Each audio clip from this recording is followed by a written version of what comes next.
Hey, welcome and welcome back to Pop Celebrity Topics, where I give my opinion on everything in hip hop culture, pop culture, and celebrity topics. Today on the lineup, we're going to be discussing Bia. Bia dropped the album, so I'm going to give my review on what I think of it from top to bottom. We also have JT. JT is featured on Pink Panther's album. I'll give my opinion on what I thought about her verse and the song overall. And then we're going to get into the mess chat. The mess, right? Bia has responded to my post on X, and apparently she didn't like what I had to say in my video. So let's jump straight into it. Okay, Bia's album, self-titled Bianca, it dropped October 10th. If you haven't listened to it, you should go check that out. So without further ado, the first song I listened via YouTube. The first song, NWFA. It was a cool song. I liked it overall. I could see it being used in TikTok videos, and the only thing that caught my attention with this song was the reference to the baby mama thing, because I believe in old girl's song, her magnet disc, she had a reference to her baby father being her baby mother now. So I was like, that was kind of close to like the same thing. But overall, the song was good. Then you have Ready Set. It's an instant hip mover. As soon as the song came on, I was shaking my hips, swaying and everything. I like that song. It is a good song. October. October gives me like a Rihanna kind of feel. She's rap, singing. It's a smooth vibe. I feel like it's pop, rap, R&B combo kind of vibe. Overall, I like the song October. It's a very good song. We Go. It is hard. I liked it before. I believe they used this song at some kind of Red Bull event. Either I think a skateboard or snowboarding kind of event. Bia be everywhere. She be with all kind of people. So the album that she made, I understand the album. It is so versatile. So ASAP Ferg did his thing. Denzel Curry did his thing on the song. Both of their verses gave something unique to the song. And overall, I liked it. Excuse me, sorry. The song Trifling, that's a song with Nicki's vocals on the back, her voice. It's an old school vibe. It's a big homage. And it really flowed. She really rapped on that beat. It really flowed. She wrote the beat. I like the song overall. The song Awake, another old school flow. The vocals, she's getting in her Nicki bag. So it's kind of ironic that the song Trifling, then she comes in with Awake, and it's like she's more singing in the song. She's giving more vocals in the song. So it kind of felt like Nicki-esque, because you know Nicki with the rap and singing. So it kind of gave me a Nicki vibe. Hardaway. Hips, instant hip swinger. It had a Latin flair. Becky G vocals were so pretty, so pretty. I thought summer the entire time I was listening to this song. I was like, oh, this song is so beautiful. And I almost thought that Becky G's vocals were Nicki. I was like, wait a minute. Is this the song Nicki featured on? Or because it almost gave Nicki. It was really like a Nicki kind of vibe, this song as well. The song Crazy, that is definitely my vibe. The vocals on that as well are my fave of all the vocals on this album of hers.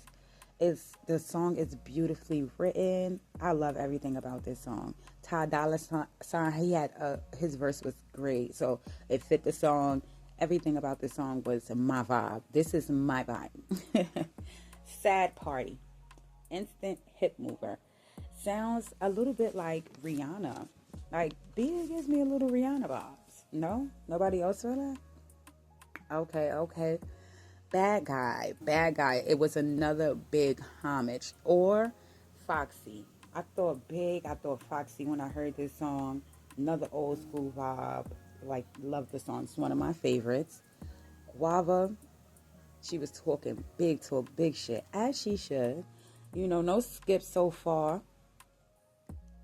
She threw some shots on this song, but I'm not going to dwell on that because, like she said, she's ready to move on, and I understand that.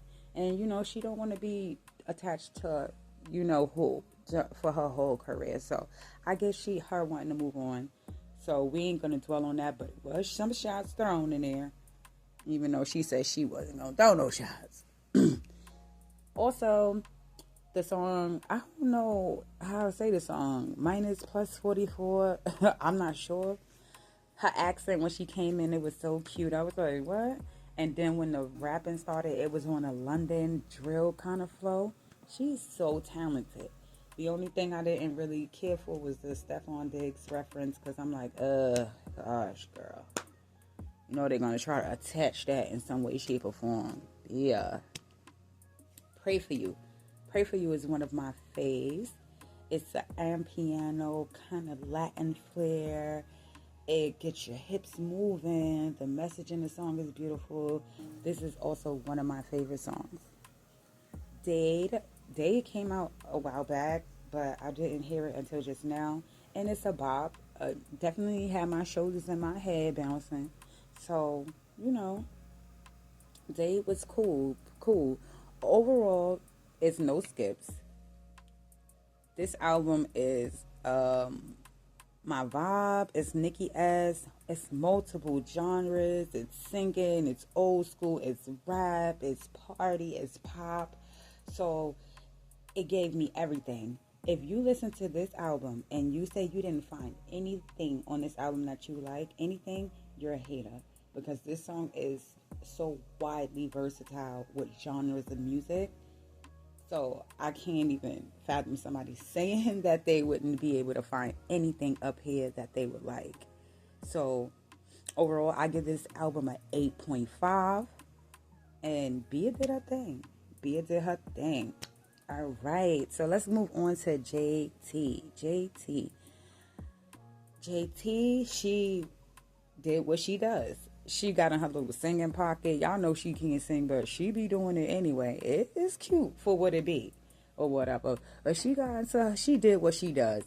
JT ate the remix. She eats her verses. You put JT on the remix, she gonna eat her verse, and she did just that. The song overall, Pink Panthers, I couldn't really hear her vocals as good. It seemed more like a JT featuring Pink Panthers because JT verse was the prominent thing that stood out to me in the song overall. So the song I would give a 6. JT verse I would give a 7.5. So I'm just gonna give the song a 7. JT did what she did.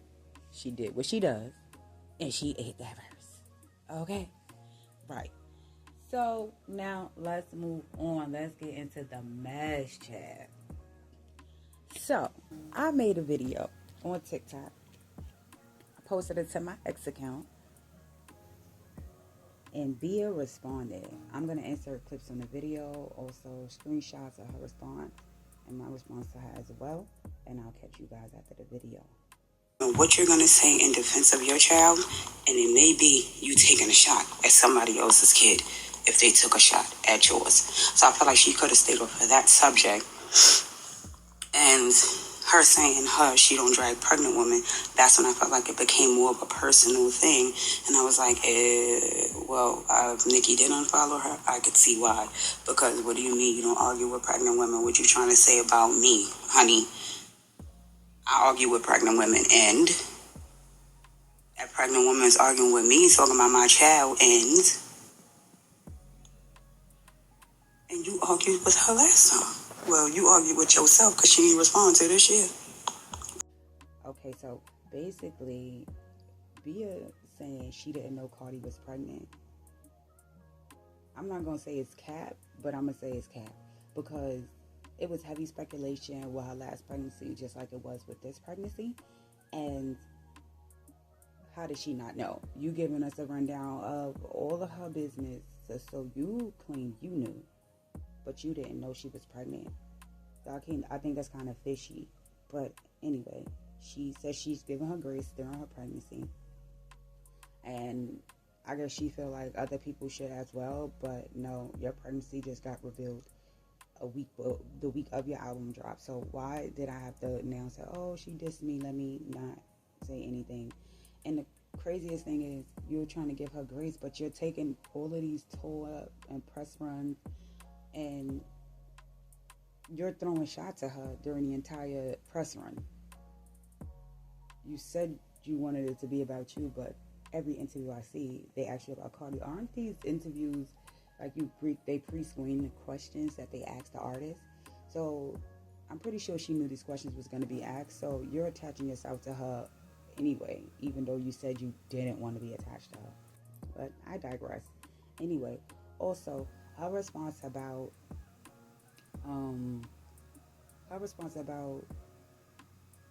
not worrying about anybody else, how she just was basically thinking about herself.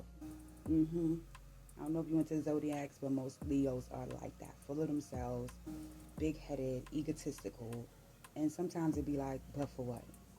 Um, Not saying that you gotta make your album about anybody else, meaning Nicki Minaj, but at the time, you knew Nicki was being dragged for dissing a baby, for dissing a pregnant lady. And then for you to try to sit up there on your high horse like, oh, I would never do that, I would never do that. It's crazy to me. It made Nicki look even worse. Like someone that she calls her sister sitting up there like, I won't do this, I won't do that. But you actually are. You're throwing the party shots during the interviews. You're saying you could hurt her feelings and all of this. So you're taking jabs. And most clips I see that circulating is the ones you're taking about Cardi. Nothing more, nothing less. It ain't a clip about Cardi. It's a clip about Nicki. So, and you not wanting to make your album about anybody else, and you going up there talking about anybody else, made your album about anybody else but you. But, congratulations on your album, dropping your album. You did make it she went top 10 on the iTunes chart, even top 2, I believe at one point, if not top 5. She was right up under Cardi ass. I know she was over there shaking in her boots. Bia was catching up to her. She also did over 40. Excuse me, y'all. She also did over 400,000 streams on the first day of release. So, congratulations to Bia on her album, dropping it. It was, like I said, it was a good album. So, if you haven't listened, you should go take a listen to that. But overall, I do like Bia. So, don't get this video twisted as, oh, she don't like her, she's striking out. I have no issue with Bia. I just have an issue with people like kind of lying or kind of try to act like they're bigger than the program or whatever the case may be, but you actually all up in the program. I'm not going to respond. I'm not going to diss. I'm not going to diss. I'm not going to wait for her writer. Who I'm going to argue with, Party. Like, all of these shots, honey. All of these shots. But you ain't want to take shots. I mean, I digress. Anyway, so, if you guys enjoyed this video, like, comment, subscribe, share. Let me know your thoughts and opinions about what you felt about what Bia said during that interview. Was it shady or not? Did Nicki Minaj unfollow Bia because of that? Let me know your thoughts and opinions, you guys. Catch you guys next time.